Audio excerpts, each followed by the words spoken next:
Bizcom is here at Atascocita High School is the amazing Principal Bill Daniels, giving us an update in the rears of what all happened.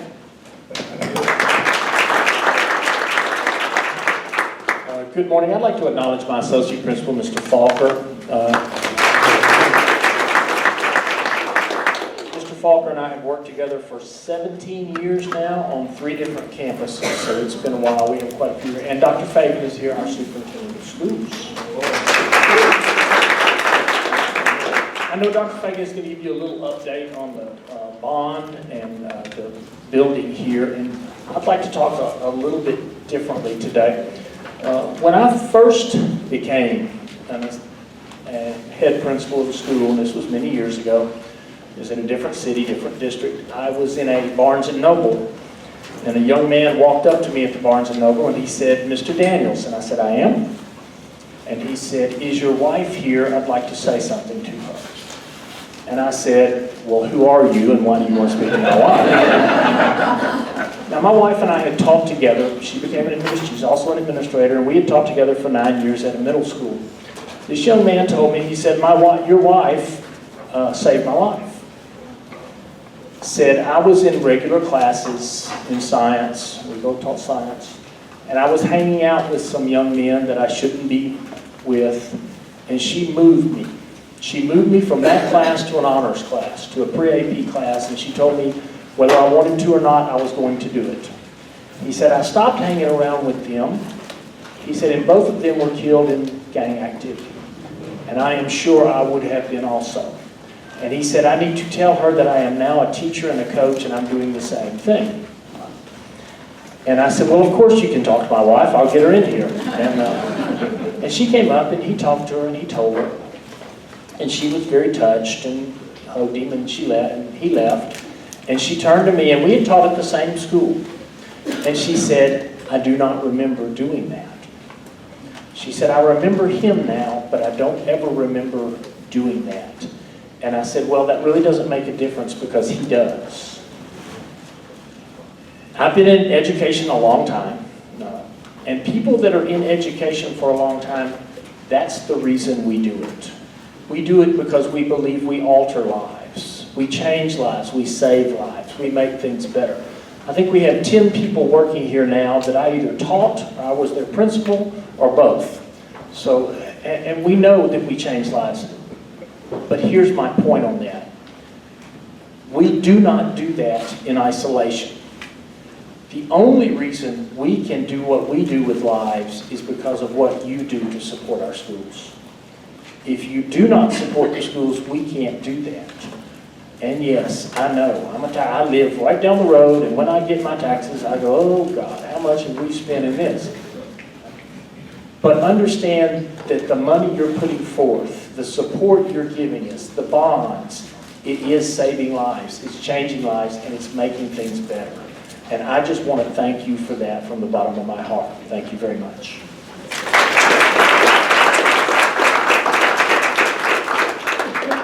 Thank you, Mr. Daniels. I'm sure everybody's right now thinking of a teacher that probably impacted their life and changed it, because that is ongoing, so thank you for that. And you're right, no matter whether you have students in the district or not, still what goes on in Atascocita and Humble ISD impacts all of us in business in this community. So to give us an update, because it's been a very busy legislative year in Austin with regard to schools and school finance, is our superintendent, Dr. Elizabeth Fagan.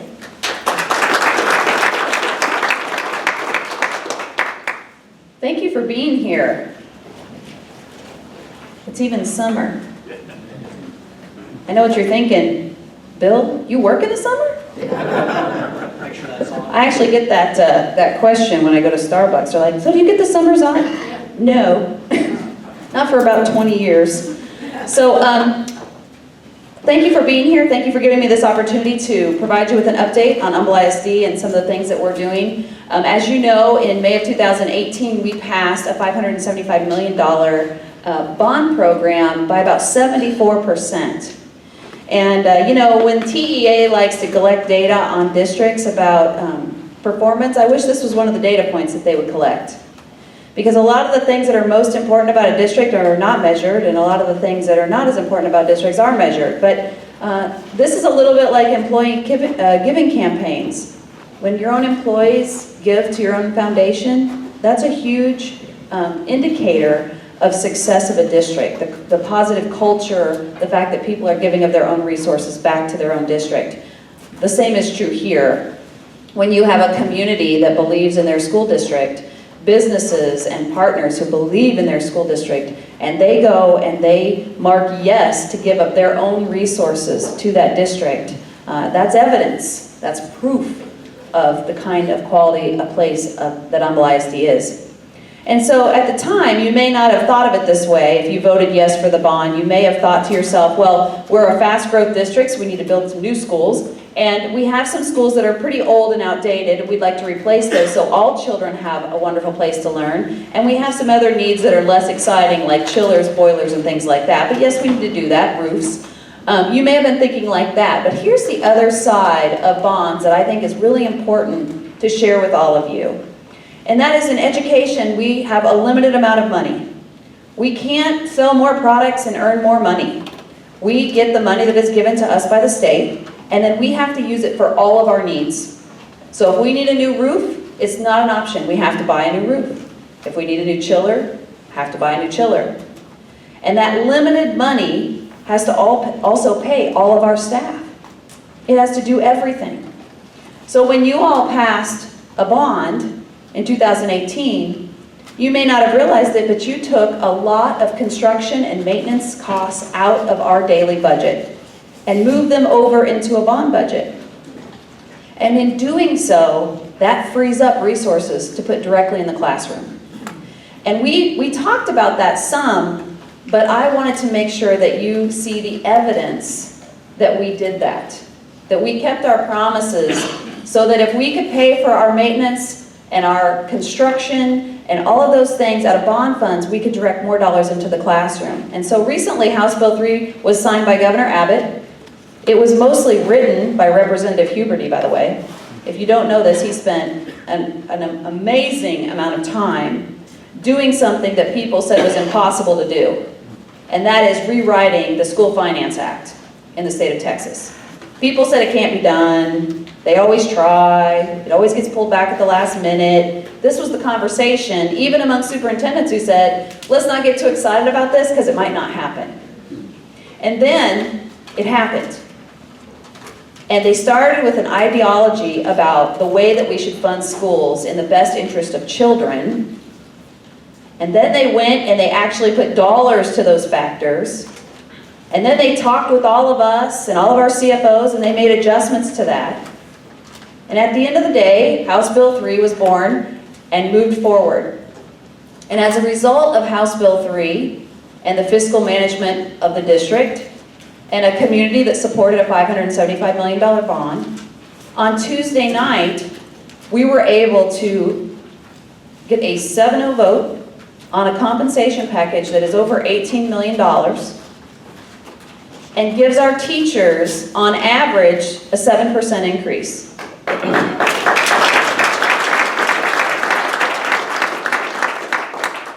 It does all of the things that the bill requires us to do, in that it differentiates for veteran teachers, and it makes sure all of these pieces and parts are covered, but it goes beyond that, and I want you to know that.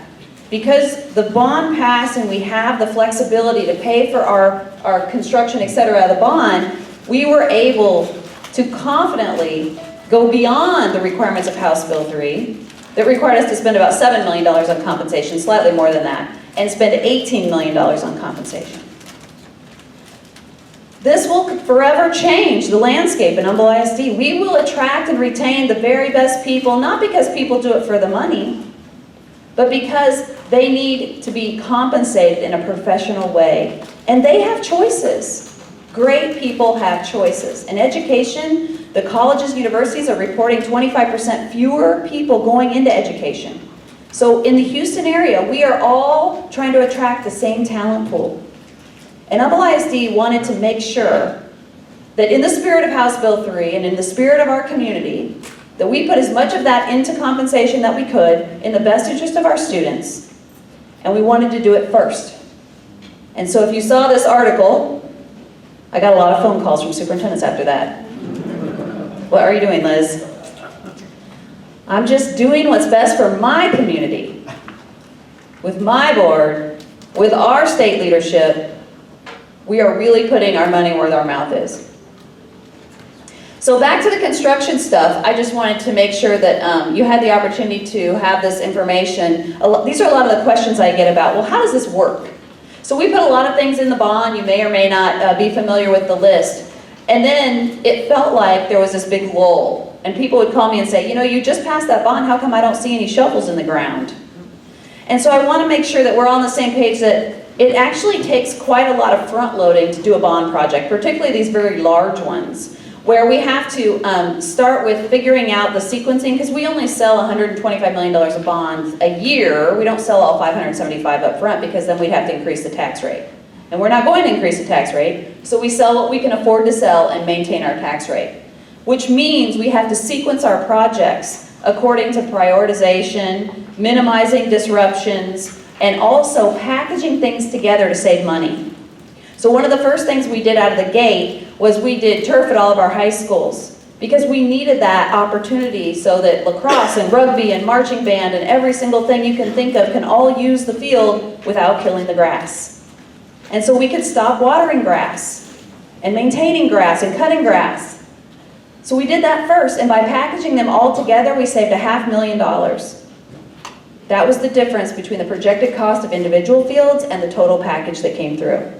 Then we can use that $500,000 back into our community to do other things.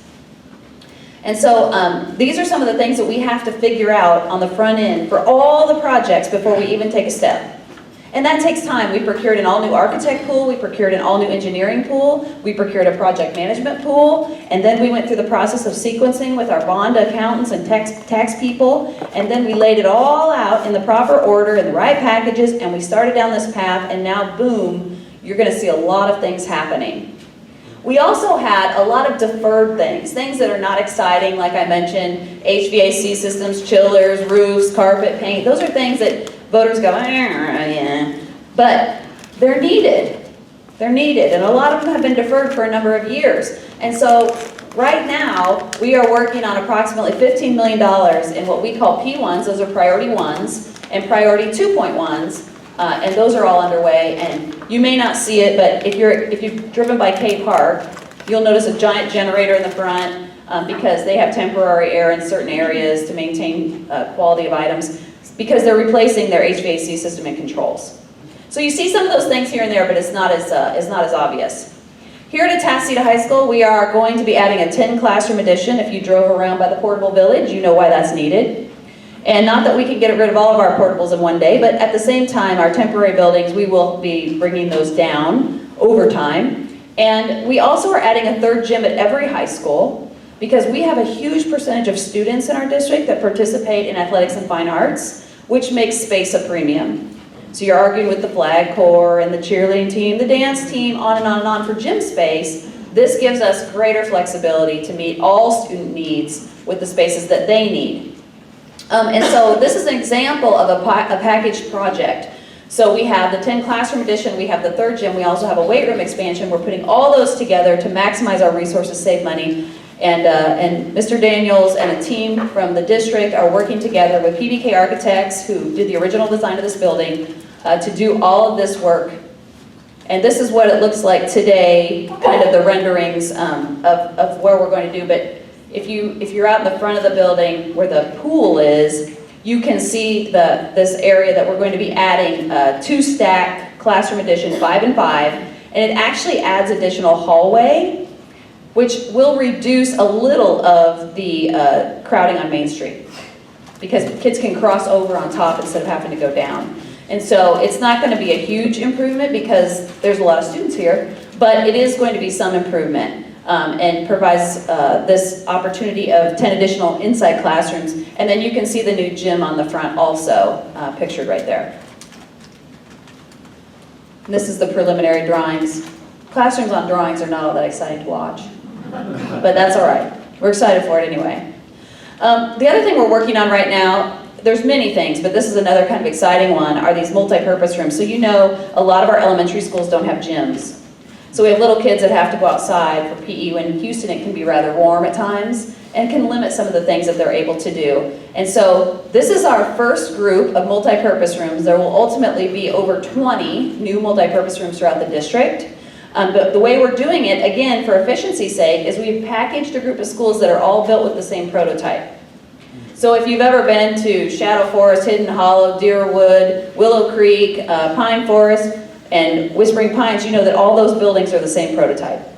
So it makes sense to package them together, have an architect design the multi-purpose rooms for that design, move all those forward in the construction process. So that's what we're doing right now for that group of elementary schools.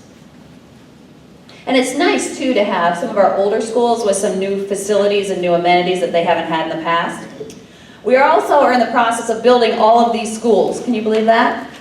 We are Lakewood Pines Elementary. That's not the name, by the way. It's just the development where it's located. It's actually Elementary School 29 in Lakewood Pines is under construction as we speak and will open fall 2020.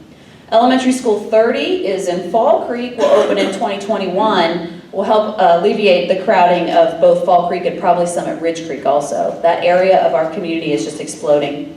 New Lakeland Elementary School will open in 2022. This is our oldest elementary school. It's on a little tiny lot in the city of Humble, and so we're pretty excited to bring them a brand new facility that will be more modern and more aligned with some of our new facilities. I mean, if you think about Groves, if you think about Ridge Creek, if you think about Atascocita Springs, and then you think about Lakeland, there's a lot of difference between those schools.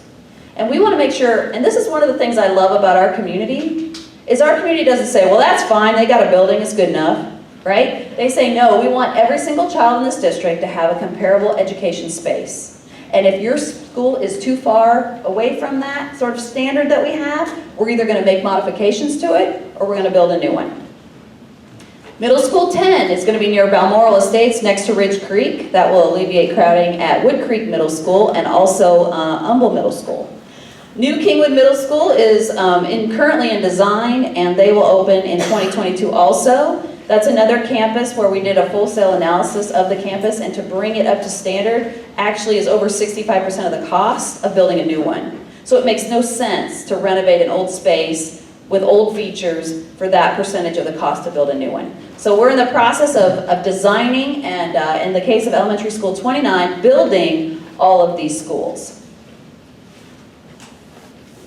If you have particular interests, we have a bond website on our website that is very detailed, and you can go on this website right here and click on the projects, and you will get to see a detailed piece about what stage the project is in, and you'll see pictures of the renderings. You may see videos of people being interviewed about it. There's a lot of information there, so I didn't want to go through all these projects because it would take us for a long time. But I wanted to make sure you have access to all the information that you might want or need. So with that, if there's any questions? What do you do with those old buildings? Well, it just depends. So Kingwood Middle School will be torn down.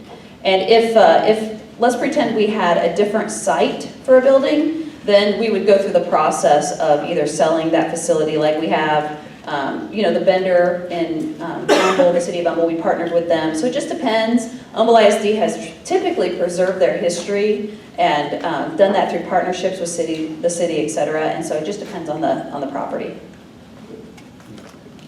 Where are you going to build the new Lakeland at? Right now, we are currently designing it, Currently, we're designing it on site, but we are also looking at other options. Mostly because of traffic issues. The mayor of the city of Humble, the city manager, have talked to us at length about the challenges of traffic flow in there.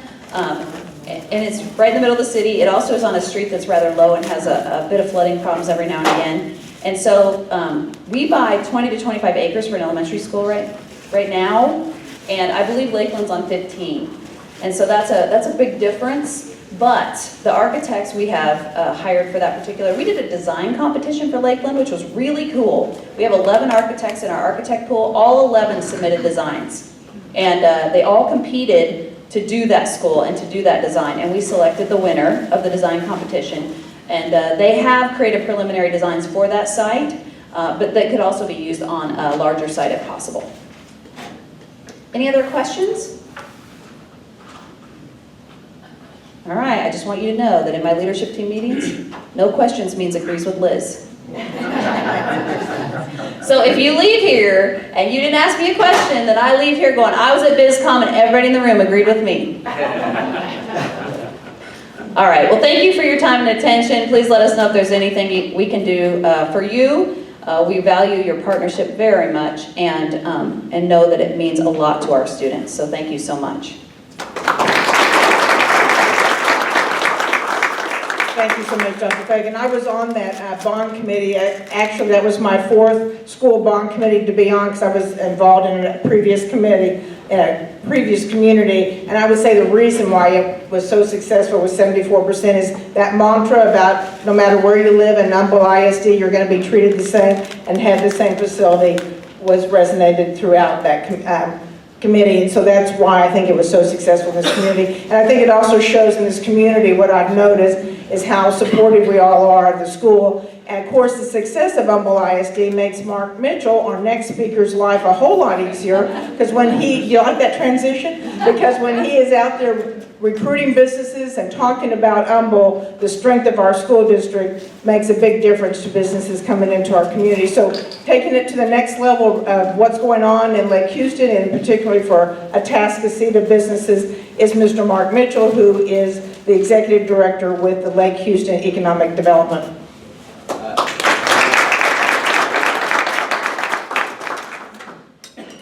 Thank you, and you did steal my thunder. So for Dr. Fagan, we've talked before I start my presentation. Economic development cannot be done effectively without great schools. And so 2015, Best Large School District in the State, HEB Excellence Award. 2018, HEB Excellence Award, Best Board of Trustees, Humble ISD. So every CEO, CFO, C-suite person that I talk to relative to this area, I lead with the quality of schools, because the CEO wants to know where his kids are going to school, he wants to know where his employees' kids are going to school, and that's a non-starter if the school is not performing. So I'd like to just say thank you to Dr. Fagan and the board and the teaching staff and administration for doing such a fantastic job for us. And it does make my job easier because people want to know about the quality of education, so thank you. And you heard Dr. Fagan talk about fast growth school districts. So I just want to give this as kind of a form of context as we talk about growth for the Lake Houston area, in particular what's going on in the Atascocita area. So 1980 census, 59,661 people. So here's where we sit today, 282,000 people plus. So that's almost a 5-fold increase in population since the 1980 census. And then our 2023 projection, which is, Esri does a 5-year forecast, we're going to be close to 320,000 people by 2023. So when you think about all the growth and development that you see popping up all over the area, this is a huge driver. So concrete jungle, this is just again kind of to show you why we're growing so fast. This is kind of the north half, east and west of Houston, Harris County. And so you see all these kind of gray speckles over here. That's essentially either concreted parking lots or buildings, it's development. But if you look in this general area right here, you still see a lot of green. This area is the fastest growing area in the Houston metro. And so the reason that you're seeing all this development is that there's no place else to build in the Houston metro strategically. You can do a lot of patchwork quilt stuff and you can kind of shoehorn things into particular areas, but if you want to be somewhere for long-term and planned growth, this is really your last location. So we're blessed in that we've got a great school system kind of baked into this general area, and so it's making our jobs a lot more attractive relative to economic development taking place. So for the broader area, and this kind of speaks to the growth, we've got close to 3.9 million square feet of either completed projects, and this is just in the last 2 years, that are either completed in the last 2 years, they're under construction, or they've just been announced. And so I think I've got a slide that kind of goes through some of those bigger projects. So healthcare is huge for the area, logistics and fulfillment is huge.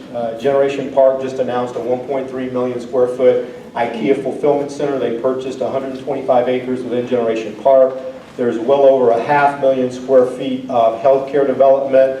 You heard Noel talk about the things that they've got going on. They take almost a 300,000 square foot chunk of some of that healthcare growth. So again, because of the population expansion, we're playing catch up now logistically for healthcare services. In 1980, we had less than 60,000 people. Now we've got 282, and we just haven't been able to keep up with all that growth. And so now people that have been going to the Texas Medical Center and elsewhere can now stay here and get that same quality of care in the Lake Houston area. So again, that's part of the reason that you see all that growth taking place so rapidly. And these are just some of the pictures. This is, and see if this thing will, oh, it does work. Inspirity's 10-story tower, they've broken ground on this. This is within the city of Humble. There's 1 million square feet under construction as we speak on the frontage road. Has everybody seen that 685,000 square foot building that they just did the tilt-up walls on Will Clayton and 59? That building just in that park right there is over 1 million square feet of construction in the last 2 years. That's just there, and we're working actively with the city of Humble right now on another 600,000 to 900,000 square feet of development. Primarily developers coming down from Dallas looking for space here in our area. This is the United hangar, that's 330,000 plus square feet. It's about 80% done. This is Generation Park. This is their estate building where they're headquartered. Memorial Herman's Tower. This is San Jack's new facility. They've broken ground on this in Generation Park. They're planning on a full 5-building campus in Generation Park. These are the Jackson Shaw buildings on 59. This is another 300 plus thousand square feet. And then this is the new Kingwood Earth CCC. Where's Noel? So community. Convenient care center. What Noel said. So this facility is going like gangbusters, and if you need physical therapy, that's an endorsement for me. I've been there multiple times, and they're fantastic. Just to kind of give you an idea, and this is bleached out, I apologize, but this is kind of the general Atascocita area. Down the 1960 corridor, there's roughly 41,000 unique vehicles every day that are just kind of floating by there. So the great thing about Atascocita is that there's a lot of great residential, there's a lot of great retail infill that's going on here, and I'll kind of talk about that a little bit more. But as we talk about that corridor, we don't particularly track the retail components. I track the commercial, industrial, office, and flex space. It's kind of tough to track the retail, but anecdotally, tons of hotels going in, tons of new apartments going in, senior living going in. You already heard about Balmoral and all the other residential development that's taking place along the West Lake Houston corridor leading into the Atascocita area. Strong retail, still lots of change coming in, lots of restaurants, lots of boutique opportunities, and then kind of following up with healthcare and office space. And so all you have to do is just look around the immediate area. Look at the bridges across the street. You've got a CVS, you've got a senior assisted facility that's going to be fantastic on the east side of the street, and then healthcare facilities going in kind of everywhere. Berkeley Eye Center, their facility is almost ready to open just down the road. So there's tons and tons of growth, but part of that growth is because of the quality of life in this particular area. The retailers are doing their demographic studies, and they're defining this as the place to be in terms of their particular growth. One of the things that's amazing for our area, just to kind of show you how big a drop in the bucket we are, this middle number is the market value for Harris County real property. $507 billion, 1.4 million parcels in Harris County. So our area represents about 22 billion, a little over 22 billion with almost 98,000 parcels. And so, this is kudos to Harris County's Office of Budget Management. They've worked with me over the past 6 months to kind of put these numbers together for our individual zip codes. So these presentations are a little bit nuanced for each zip code. But we did kind of a benchmark against the Woodlands, and amazingly, the Woodlands is right at $22 billion of market value as well. So that should be amazing, everyone, when you think about Woodlands Mall, the towers and everything else over there. They're kind of built out. Generation Park is only 5% built out, and they've got over $800 million of new vertical at 5% built out. So we've got a lot of growth opportunity, and it's diversified growth, which will help alleviate some of the stress on police, fire, and schools.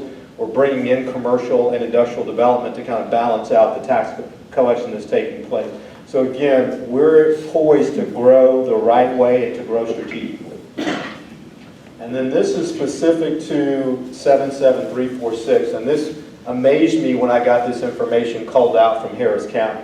So 77346 is by far the highest appraised value of all 6 of our zip codes in the Lake Houston area, by the tune of about $2 billion. So if you look from 2013 to 2018, we went from 3.6 billion of appraised value to 5.36 billion. And so we're still seeing growth kind of pushing forward in terms of the development. And then the other thing that was pretty amazing too is that the numbers on the bottom. By far, 77346 has the most parcels. And so it's really amazing kind of when you look at this in context. And this is right around 25,000 parcels. And so you can see the other areas fall well short of that. So specifically, Atascocita is in a great place, great school system, great administration, great infill growth is taking place, and I think we've got a great next 5 to 10 years of development that's going to take place in this specific area. So I think that's my last one, and I'm going to stick around in case anyone's got questions. I know we're trying to stay on point. So. Thank you. And you are way too young to need physical therapy, so it must be because of the schedule that you're running that you're needing that. Absolutely. One of the purposes of this Atascocita Bizcom is to make sure that you leave here, at value with all the information. If you're on the Atascocita Bizcom committee, could you just kind of quickly stand so people can kind of applaud you, because that's about the only pay you're going to get. Nancy, Kathy. So at our last planning committee, we wanted to find what else does our group need? What do you need as business people of what's going on in our community? So we looked at what was going on in the neighborhood watches and the Facebook. And my favorite quote about Facebook is, you're entitled to your own opinion, but you're not entitled to your own set of facts. So today you're going to get the facts. So the next 3 speakers are things that we've seen on your neighborhood Facebook posts, and you need accurate information. So the first of that is the new Centerpoint substation on 1960. And if I can have Scott Cryer, who's manager power quality, and Charles Farley with the service consultant with Centerpoint, they're going to give you the latest of what's going on. Thank you. Mr. Mitchell, you did my presentation for me. You talk about the load growth in the area. That's what the substation that we're building currently is in response to all the development in this area. So I'm going to set this in a way as a pastor. On the first day when God created the world, He established certain fundamental laws that govern our universe and how it operates. And one of those laws that He created, put in place, is Ohm's Law. And Ohm's Law is what governs the flow of electricity and how electricity works everywhere. And so at the light company, that's the basis. Is we got to follow that law. There's no appeal. So I want to say in 1999, we did a preliminary evaluation in this whole area and evaluated. And in 99, we said, as this area grows, we knew it was going to pick up. We started planning and looking at what we were going to have to do when it was completely built out, what we would need it. And identified in that time frame that we were going to need a new substation. And then in about 2005, revisited that and formalized a plan. Said, okay, it's happening. We're going to have to be ready. And then put the project on the books and started looking for the best site, the optimal location to get what we needed. And then I think it was 2009, somebody put up a for sale sign on that tract on 1960. And about 2 days later, we saw that and so we pursued that. So we bought that land almost 10 years ago, looking forward to this day that we were going to build this substation. This area right in this area right now is currently served out of the Kingwood, Humble, and King substations. And when we finish and get finish the new substation, get it energized and all loaded up, what it's going to, the impact it's going to have, it's going to minimize, it's going to reduce the exposure for all 3 of the existing substations. We're going to take that pie, instead of cutting it in thirds, I'm not going to argue with my brothers over quarters or thirds anymore. It's going to be divided into 4 different load sections, which will give us increased capacity to serve the growing area, because Ohm's law doesn't care about anything. It's only worried about the load, and as the load grows, we have to add capacity. So that's, we've been planning for this a long time. I'm glad to see it's coming to fruition. Going forward, after the new substation is finished and energized, it's actually going to facilitate when they start widening 1960. Instead of having great big long circuits that are serving all the way from Humble out to the lake, there'll be much, much smaller pieces. It will reduce the impact of those outages when they happen. Currently, a tree can fall out by the lake, and then everybody from the lake back to Humble sees that outage. Well, now the tree's still going to fall, but instead of it being 7, 8, 9,000 customers affected, it will be 2 or 3.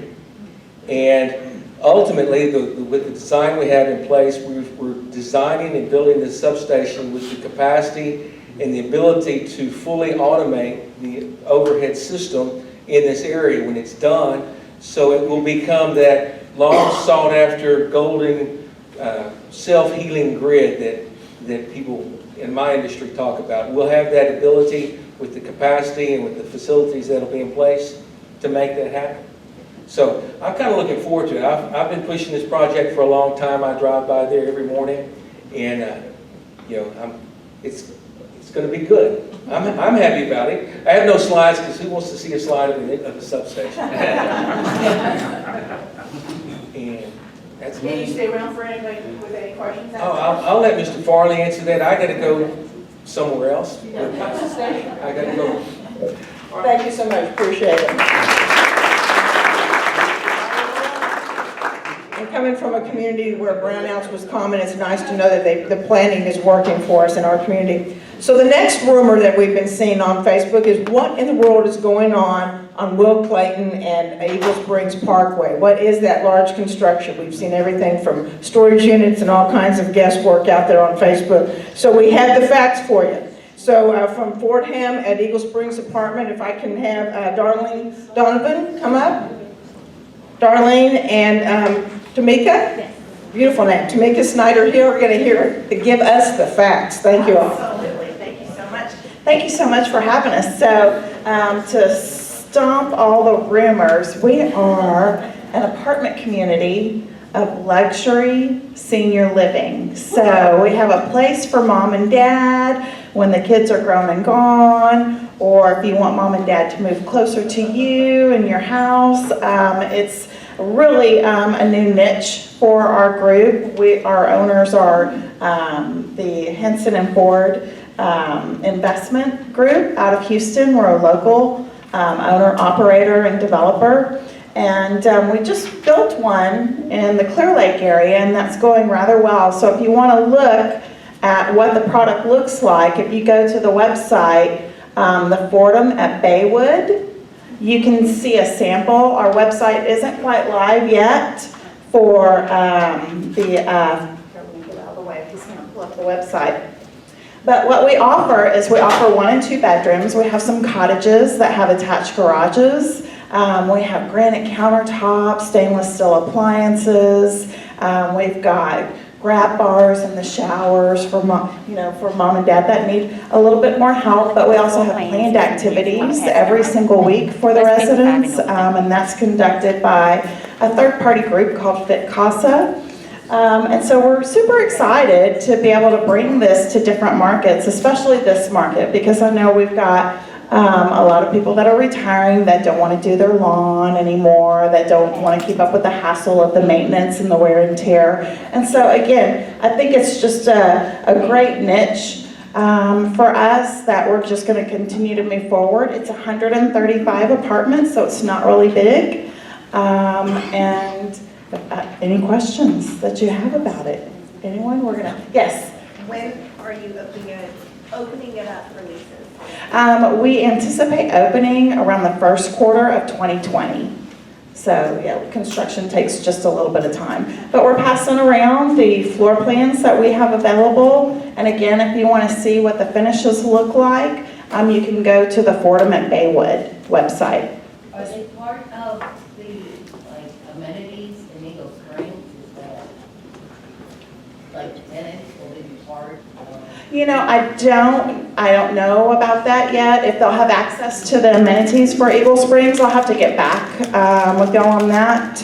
But I believe if we pay HOA dues, we should be able to have access to some of those amenities as well. And we are scheduled to pay the HOA dues. Any questions? Well, thank you so much for having us. I appreciate it. No storage units. Okay, being one of the few seniors in this room, I'm kind of excited since I'm becoming an empty nester after this month. So 2020 is a perfect target. Thank you all for that info. So we're going to switch gears here from senior living to now an adventure park. And I don't know if you've been reading and following what's going on, but Big Rivers Gator Bayou Adventure Park has now opened up, and they have a general manager who's a dear friend of mine. We both came from the Magnolia area, and so they're going to be very fortunate to have this guy in charge. And so Terry Albert here, the general manager, is going to update you on what's going on. And I think he may have a drawing for some passes, so kind of be paying attention because he has really good questions. Where'd you go, Terry? Thank you. Is this it? Okay. Well, my name's Terry. I'm the very tan COO of a water park. I have not been this tan since I was 18 years old. My wife will tell you that. Before we get started, and I'll tell you all the answers, I'll give out a few pair of tickets. If you can tell me when the Grand Texas development started. How many years ago did it start? 1850. 10. No? 4, 2, 8. 6. 6. I heard 6. All right, I'll give you a pair of tickets. And then, this is not the dinosaur park. Yes, behind you. This is not the dinosaur park. And then last, we opened for our soft opening on Memorial Day weekend, which is a 3-day weekend. Somebody can guess how many fans we had come out that weekend? 15,000. Oh, I wish. 8,000. A little bit lower than 8. 6. 6 again. Man, God, 6 was the answer. 6 years ago and 6,000 people. So, has anybody been through a presentation for Grand Texas before and seen one? You have? Oh, okay. Well, hopefully I'll be able to. I didn't realize I was here to answer Facebook posts or next door because God knows I've been doing a lot of that lately.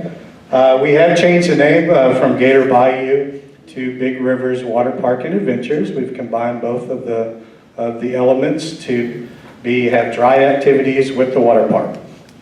We did open on Memorial Day weekend, and we opened with the wave pool, the lazy river, Wild Isle, which I'll show you a picture of, and all the aerial activities, zip lines, the complex, the Matrix complex, which is the big challenge course, the petting zoos, the alligators, the mazes, and right now we are in the processes of opening our slides. I can't tell you how hard it is to get slides open in the state of Texas and make sure they're insured and safe, but we are going through that process as we speak. But I'll go through the presentation and hopefully answer a lot of questions that you are seeing on neighborhood Facebook pages and forums. First of all, this is Houston's newest water park and adventure park. So we have, you can float down the lazy river, you can brave the tallest waves in Houston, splash in the largest play structures, twist and turn and screaming down our giant slides, which will be open before July 4th. Wild Isle, zip lines, challenge courses, and everything. So it's an amazing park. We built it to be different than other water parks. We built it so that we could offer something for the entire family. Because we knew that if you brought your kids, and some of them are preteens, some of them are teenagers, and some of you adventurous adults would just like to get on the zip lines and do stuff. Me, I'm a lazy river guy, so I'm going to float the lazy river all day long. So some of the big attractions that makes us a little bit different than everybody, we do have the biggest waves in our wave pool. They can go up to 10 feet tall, which is pretty large. We don't do that often, but it goes through 8 different wave cycles. We have the largest interactive area, which is the kiddie area inside the island. We have the only inflatable water park that's on a natural spring lake. That was dug for us whenever they started digging for 99, and they hit an aquifer. The largest lazy river in the state of Texas, Houston, with over a half mile on the Rio Grande. We have the highest zip lines, over a mile in the air, so you can kind of zip around the whole park. You can do that. We have the tallest outdoor climbing walls, the tallest free fall, which is 80 foot, called Vulture's Dive. And if you are a dad, this weekend for Father's Day, we're giving that free to all dads who want to jump off the 80 foot and show your kids how brave you are. We have live alligators, petting zoo, riding ponies, and raise the maze and the rock mining. So if you haven't been out there, has anybody been out there yet? Okay. So we're going to have more of it open. Sorry. And this is the full picture of Grand Texas, the development. So you said this has a light? Oh, okay. So this right here is a grocer that I can't really tell you the name of it, but if you look it up, you'll probably find out at HEB.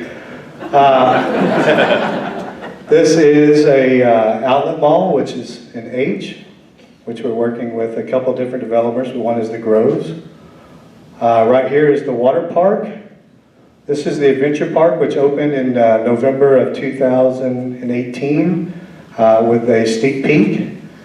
And then the Waterpark, which is opening right now.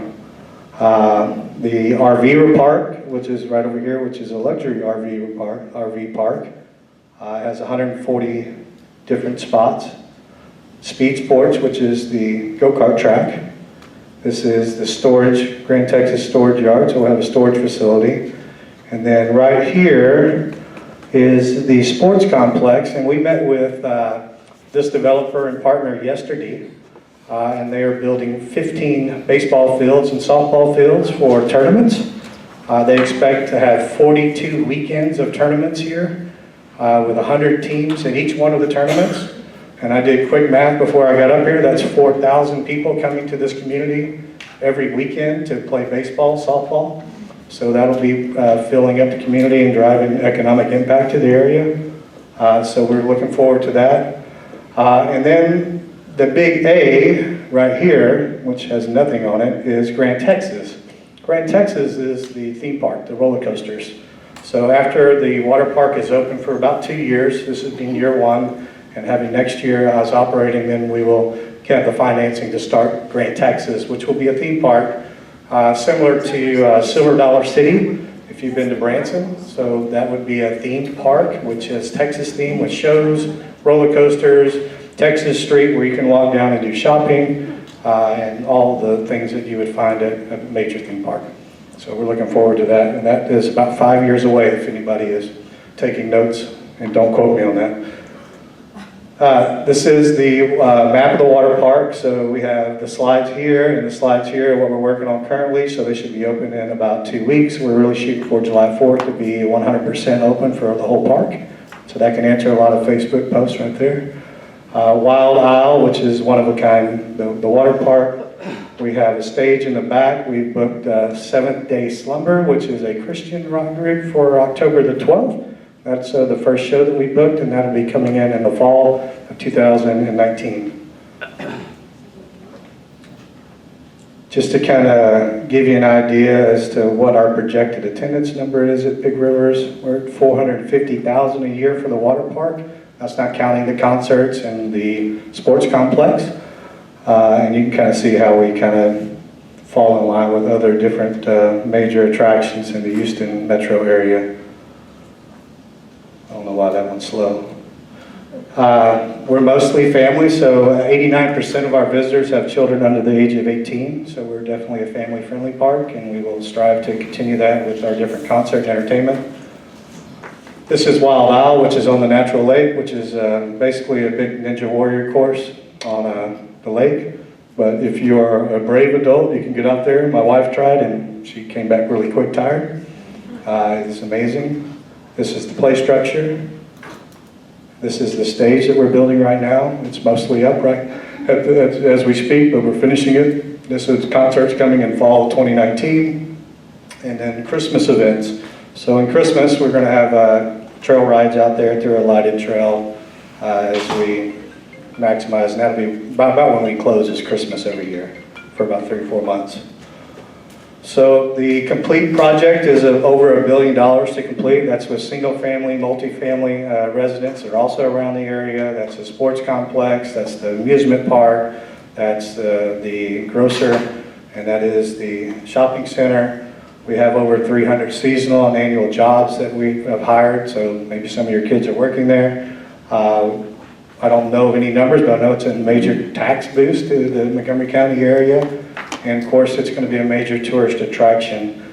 And our advertising says just minutes north of Kingwood, but I'm sure it's just minutes north of Humboldt and Atascocita too. So that's good for everybody.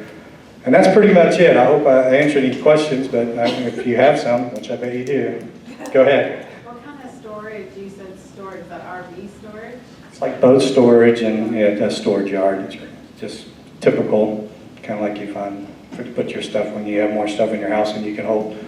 Yes? On the theme park, Grand Texas, is there what's the limit on how far that can be expanded? We have 631 acres. Right now we have developed 80 acres for the Waterpark and Adventure Park. So we own a lot of that corner, all the way out to 59. So it will be major and it will be very large. So it will be a major tourist attraction and destination for Texas, the region, and Houston. So, yes, sir. We want to try to end on time for everybody. Terry will stay around. I'll stay around and answer questions for you. Hopefully I got everything out. Awesome. Thank you. I can see some people probably needing to get back to that office.